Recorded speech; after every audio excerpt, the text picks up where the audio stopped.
Hello hi friend, जय जगन्नाथ। शुभ सकाळ। आज मंगलवार थिला तो बंगरपाड़े मंगलवार हाट होची। आसंतु हाट कर जिबा।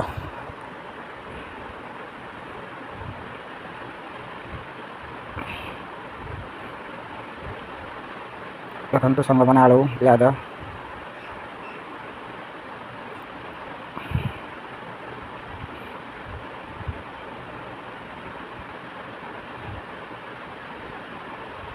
एठी मंगलवार हाट बहुत भल हुए आ भल भल सस्ता सब जिन मिल जाए। एठी ग्रीन मटर थिला मात्र 25 टंका केजी। आपन काड केते अछि कमेंट रे निहाती जणाइबे। फूलकोबी गुटी 10 टंका 15 टंका साइज नै थिला सब। बंधा कोबी गुटी 10 टंका 20 टंका। एठी जलखिया दुकान बहुत पुराना एठी जलखिया दुकान। एठी गाई छेली मानकर पघार होची। एठी पुला टुकई सब दिन से लोहार टांगिया पनिखी सब कुछ वैरायटी एठी मिल जाउची। एठी बैग अछि हाट दिन मानि बैग फैलेटू नै परबो। एठी खटार दिन सब अछि सब वैरायटी खटा मिल जाउची। एठी बही फई एठी भी खटा अछंती सब सामग्री दिन मिल जाउची। आउ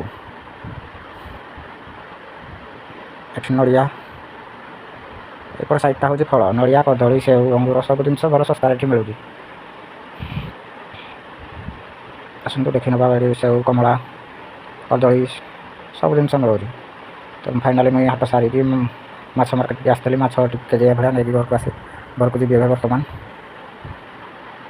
वर्तमान घर को आसली हारी घर आसला परे कैंडी गाड़ी साइलेनी कैंडी गाड़ी सारी मत मुंडिया मारछंती। वर्तमान मैं तुमको माछ हाथ रे धरैतली। तो हाई सांग मैंने तो फाइनाली चुनु पापा मार्केट नहीं आनी माछ आउ कि पनीपरिया भाई संगे जाकि तो माछर प्रोसेस देखिए दिज्व। तो सब ग्राइंडिंग तो नाला आज खराब होता तो से गुड़ाक आज हाथ में शिଳରେ पेशिया पड़ा तो मो पाक देती सब पेशिदेले। तो माछ छाणी नहीं सब काटी तो पियाज आउ भल भाव पियाज को भाजी ने माछ तेल तो ये सब मसला को बाटा होता मसला को पकईदेलु तो भल भाव कषि ने बहुत ही बढ़िया लगे। माछ शिल बटारे बनईकि खाइले आपण मैंने केमती बनईकि खाती कमेंट निहाती जनइबे सांग मैंने। हलदी गुंड आउ सांगे लंका गुंड पकईने स्वाद अनुसार मीट मसाला सांगे गरम मसला तापर धनिया पाउडर आपण मानक जो मसला पसंद से मसला पकईने।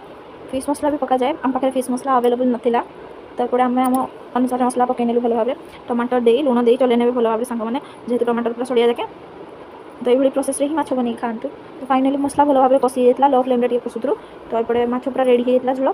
तो फाइनाली धनिया पत्र पकई आ खावा पूरा बाड़ी नहीं भोक बहुत जोर लगुला। तो फाइनाली गोटे गोटे वाइट भी नहीं जाइलु। तो वीडियो भल लगुला लाइक कर।